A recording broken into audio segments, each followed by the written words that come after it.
Hey guys, it's Liv here. In today's video, I want to discuss what I think will be the best of the box art legends coming to Pokemon Scarlet and Violet. If you guys enjoy this type of competitive content and you want to see more videos like it, leave a like in the video and subscribe for more content like this, and comment your thoughts down below on just what you think will be the best cover legend between Koraidon or Miraidon. Also, let me know your guys' thoughts on what you want to see next cover for Scarlet and Violet. I know I said I was going to do the buffs and nerfs today. I'm pushing it back till tomorrow because I realized that literally this was the only thing on the new Pokemon that I had personally scheduled to record out beforehand.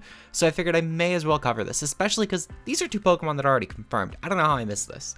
But with that said, let's get right into it.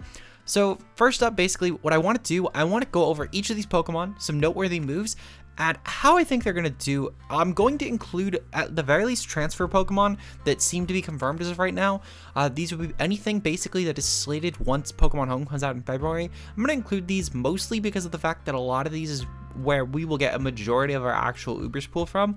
Otherwise, I'm comparing these two cover legends to Pokemon like Iron Valley and Roaring Moon, which are good, but then we're going down to like Fluttermane, Bundler, we're going to Palafin and stuff like that. So the pool gets a lot worse really quickly despite being not terrible. So I'm going to include the home transfers at the very least. It does seem like we're getting a good amount of the Uber style Pokemon from these.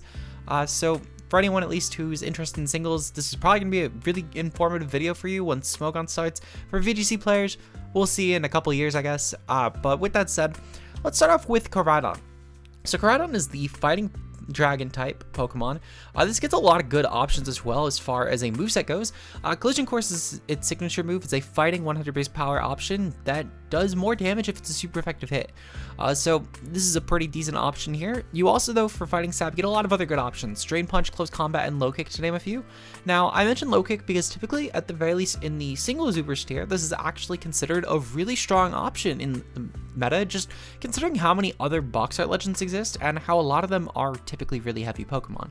However, at the very least, this is probably going to be a move that this can completely disregard as far as VGC goes. Typically, you don't really run a low kick heavy meta, but sometimes it exists, I guess. Drain Punch is here mostly for recovery. This does have some pretty respectable bulk, actually, with 100, 115, and 100 respectively. And Close Combat's pretty decent, just if you want a slightly higher base power option than Collision Course. That's also a little bit more reliable than Low Kick. As far as other options go, you get Dragon Claw for stab as well as Outrage, which are both really strong options on this Pokemon. For other options, though, you get stuff like Flare Blitz, which can take advantage of its ability really well, which I'll get into in a bit, as well as stuff like Iron Head, U-Turn, and you do get a couple other options that I actually could not even fit on my slide. I do have to preface this, because a lot of people thought that on the other videos, that these were the only moves these Pokemon got, and that is sorely mistaken, because Koraidon also gets some other options like Zen Headbutt, Ice Fang, Fire Fang, Bulk Up. So you get some decent options, and these are just a few of the ones. There's some other options as well if you want to really dig into moveset. I'm going to link the full doc down below, but there are a ton of other options this Pokemon actually gets. As far as what I think this will most likely be running a team with, if I had to pick, I think that, I'm going to go over mostly teammates from Paradox Pokemon just because they're also new, and they go in tandem with the ability or a Chalcum Pulse, which, or a Chalcum Pulse. I don't know how I butchered saying that so much, I'm so sorry. But basically, this ends up functioning as a 1. You do end up getting a +1 attack boost on KOs, which is pretty decent if nothing else. This basically builds in Moxie, even if you aren't actually playing in the doubles tier. But this also seems to set up Harsh Sunlight. Now, I'm not sure if this is for just the 5 turns or if this is for just a couple of turns while this is on the field, and then when you switch out, it's gone. I will say, though, that if this is the former where it just sets up the sun turns, then I think that 100% we're going to see this Pokemon paired with options such as Fluttermane and Roaring Moon. I don't really think that any of the other options actually pair well with it. As far as Screamtail, just outclassed in my opinion for what Fluttermane would actually provide, considering this does, in my opinion, just give a much better offensive stab, especially for the Uber steering.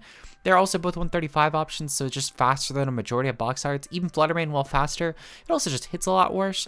So I think, well, not Fluttermane, Screamtail just hits a lot worse. So Fluttermane, I think, with the 135 special attack, if these two could end up becoming a really deadly core, especially with how much Psychic types and Dark types exist in the tier.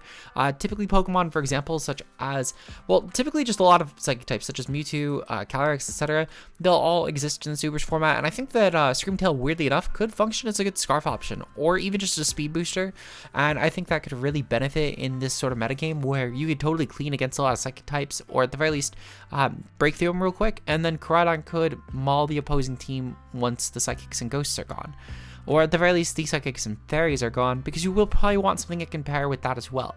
If you're looking for more so a dragon spam route, which is actually pretty decent in Ubers depending on the metagame, especially when our only fairies that we seem to get that will be like legitimate Ubers viable are Miraidon and Zacian, which those are really good to be that. Those aren't bad options by any means. The next best one though would be like Enamoris, so we're missing out on a lot of fairies, and at the very least, as far as Enamoris goes, Koraidon can definitely take advantage of it with Iron Head. Zacian will be a little bit tricky, but we could definitely make it work. I'm sure that this will probably run something like on a Webs build, mostly for Zacian Crown at the very least, though I truly could see both Zacians getting banned yet again, so it's not even a Pokemon I think we really need to worry about, which in that case that leaves Miraidon. And Miraidon can get completely mauled over by Flare Blitz, which in tandem with the Sun Boost this Pokemon would provide, as well as the fact that this has incredible physical defense, physical attack, I think you honestly could just completely maul Miraidon. So I don't even see common fairies in this tier actually becoming a legitimate issue for Koraidon. I think it will do a fine job, which leads me to the Dragon Spam route with Roaring Moon.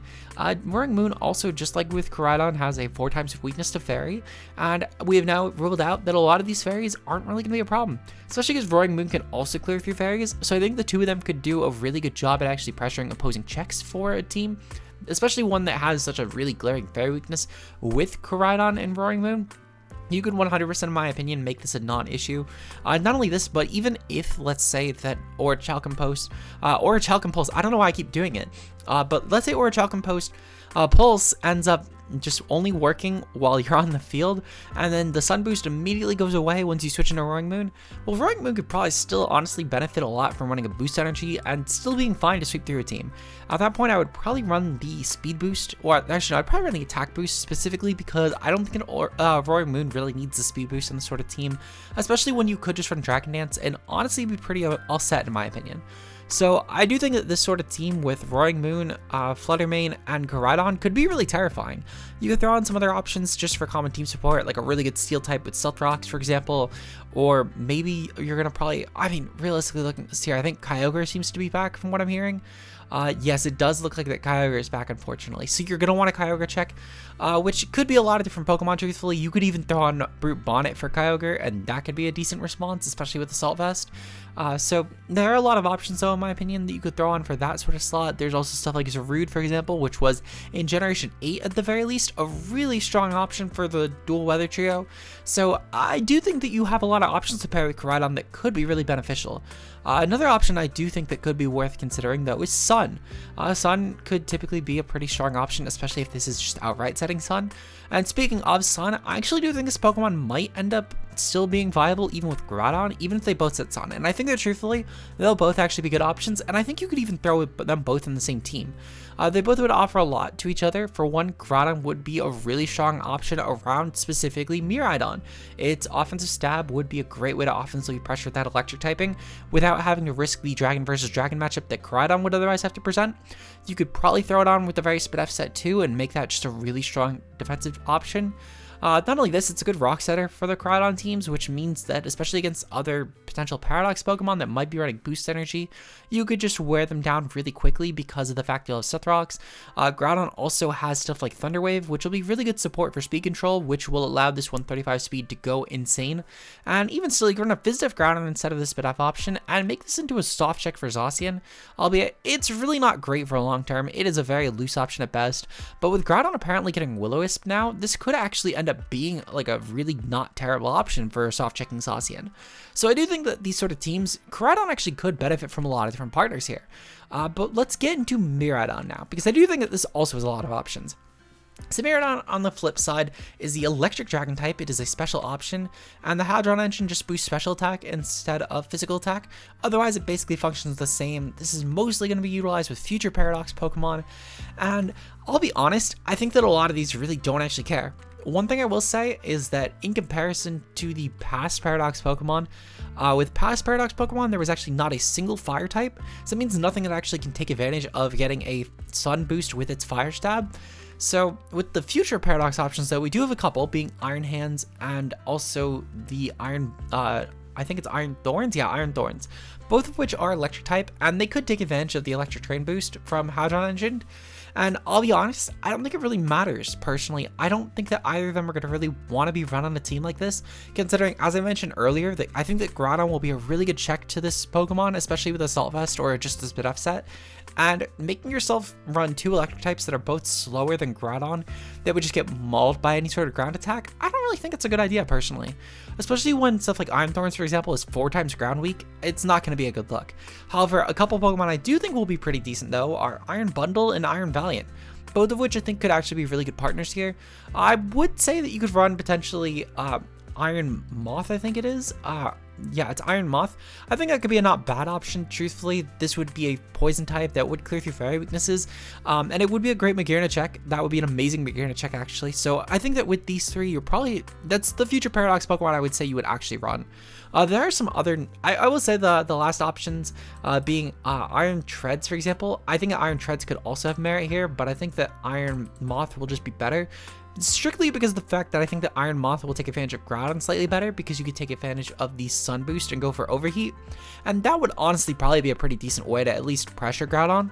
And as far as Iron Jugulis goes, I don't really think this one will be great in Ubers, albeit it's not terrible by any means, and the teams this thing gets now are pretty decent for its moveset. However, truthfully, I think that there are just going to be better Dark types in the format that will be easier to run.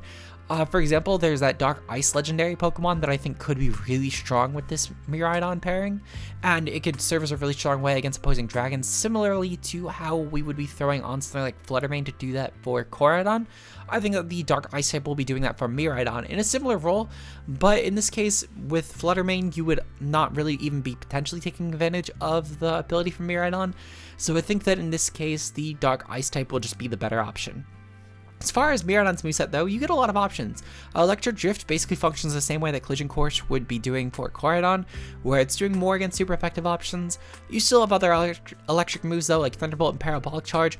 Parabolic Charge I did throw on here strictly for calm mindsets. I think it could be not bad to get some recovery on this, especially with a really bulky set. You could make this work in theory. For other stabs though, for Dragon, you get Dragon Pulse, and I think this gets Draco Meteor too. I don't remember actually. I think I saw this in the TMs, but I don't think this actually was. No, it's definitely in the TMs. Yes, Draco Meteor. Okay, so you also get Draco Meteor, which is pretty decent. As far as other coverage goes, you get stuff like Power Gem, Flash Cannon, both of which I think will be pretty useful in their own right.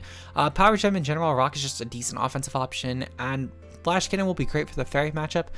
Strictly, if you were to run this with like a Scarf set with Zacian matchup, I think it could be pretty decent. As far as other coverage goes, it doesn't really actually get a lot. This thing mostly got physical options, which its physical attack isn't that great. So I think in that regard, the coverage-wise, I will say that I definitely think that Koraidon has this thing beat. However, I do think this has a little bit better partner options. When we look into Koraidon's options with stuff like Roaring Moon and Fluttermane, Miraidon can make nearly every Paradox Pokemon work. Weirdly enough, I think the only two that definitively cannot work well on this are the electric types, which are the ones I would think would work the most with Hadron Engine, just the fact that it does boost electric attacks thanks to the terrain. However, I think even outside of that though, we still do have a lot more options, and even outside of the Paradox Pokemon, I do think that there's a lot of options that could work well with Miraidon. For one, I think this is a great Kyogre enabler, considering the fact you would give this thing electric terrain boost, potentially, assuming it does stay on the field the whole time, that is, which would only help with Kyogre dealing more damage to other Kyogre with Thunder. But even outside of that though, this is just a great option to KO other Kyogres for Kyogre, which is pretty decent in its own right. It means that Water Spout will be even more spammable. As far as other things going, for Kyogre teams, again, you could throw that on with Fluttermane, with Iron Moth as well, and Iron Moth would also be a great option around Zarude for that sort of pairing, and I think that these three in tandem would be a destructive core, even if Hadron Engine will not carry over once Miraidon switches out, and it doesn't just go for like a 5 turns of terrain sort of thing. So I think that these three in tandem will be a disgusting core in Ubers, and I think truthfully you'll cover a lot of the metagame with this. And I'm gonna be completely honest here, I know this might seem like a cop-out, I don't actually know which option will be better. I think that Koraidon has a lot of options that could really extend to specifically being a good counter team to Miraidon, Kyogre, and Iron Moth teams. Definitively, I think there's a lot of options that Koraidon gets that can handle those. However, I do think that with how strong Kyogre typically tends to be in the Ubers formats, that Miraidon, Ironmoth, Kyogre teams could actually be pretty decent. Hell, even if you're setting Rain, Ironmoth could still actually be a really good Zarude check, because you still get stuff like Sludge Wave, U-Turn, Bug Buzz, and, well, I don't know about U-Turn, but you definitely get Bug Buzz, Sludge Wave, and Hurricane, and all of those would still be pretty good options around Kyogre checks, typically, even with the Sun Up. So it's not even a case of where that core might cripple itself, it won't really make a big deal in my personal opinion. And not only this, but with Discharge on Ironmoth, you can potentially, even assuming that Hadron Engine will carry over after swap, you could still actually take advantage of this boost and deal more damage to opposing waters, which will be great because Ironmoth will maybe end up getting checked by these water types like Kyogre. And you could take out opposing ones because your terrain boost will be only there for you. Well, it'll be there to take advantage of for your Discharge. So I do think that in general, this will be a pretty good option as far as an offensive core goes. And even still, we still have Iron Valiant and Iron Bundle, both of which I think will also be really good options with Miraidon. I don't really know which one I actually think will be better.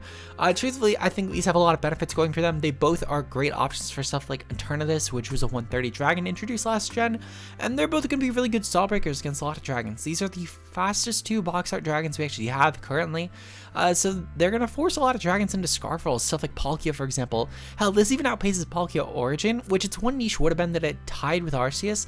These two now just outright outpace it, which is great, especially for Koraidon, because Koraidon being able to handle a lot of the best Arceus types, such as Dark and Normal, 2 of the better options, as well as with Miraidon being a great option for water Arceus forms, you could truthfully make these into solid Arceus checks, but I'm not really sure which one will be better, sadly. I think as far as doubles goes, I will say I do think we actually have a better option definitively here, and I think that option will actually be Koraidon. Assuming this is just the blanket Sun boost that it gives, and it's not just going to be specifically for Paradox Mons, Sun on the team will be a lot more beneficial in my opinion than whatever Surge Surfer's trying to pull. So, or at the very least, Hadron Engine's trying to pull, considering the fact you could pair this with stuff like Hisui Lilligant or eventually, hopefully, Venusaur. And I purely say that considering the fact we have Charizard, which even still, Charizard could be a decent option of that sort of archetype as well. So I do think that in VGC, Koraidon will be better. I think in singles, I'm leaning ever so slightly Miraidon, but it's literally like a 55-45 split where if I woke up on Friday and I saw that Koraidon was getting #1 usage in the tier, I wouldn't exactly bat an eye. I think it's pretty realistic that either one could. I just think that Miraidon is what I'm slightly more leaning towards being the better option right now. But let me know what you guys think down below. If you guys enjoyed the video, leave a like and subscribe. And tell me which one you guys think you'll be using in your day 1 teams. With that said, of course, links to the Discord and Twitter if you want to stay up to date on future content. And if you want to become a channel member today, hit the join button. Speaking of, we do have a channel members today to thank, of course, being Josh, aka Ultra Player, Mia, and Zeke0. Your guys' support is greatly appreciated. And if you want to become a channel member today, it's only a few dollars a month, and it's really appreciated. It goes a long way in terms of doing stuff like paying graphics artists on the channel. So I really do appreciate any support that you guys do want to give. But with that said, I will see you guys in the next video. Until then, peace out, guys.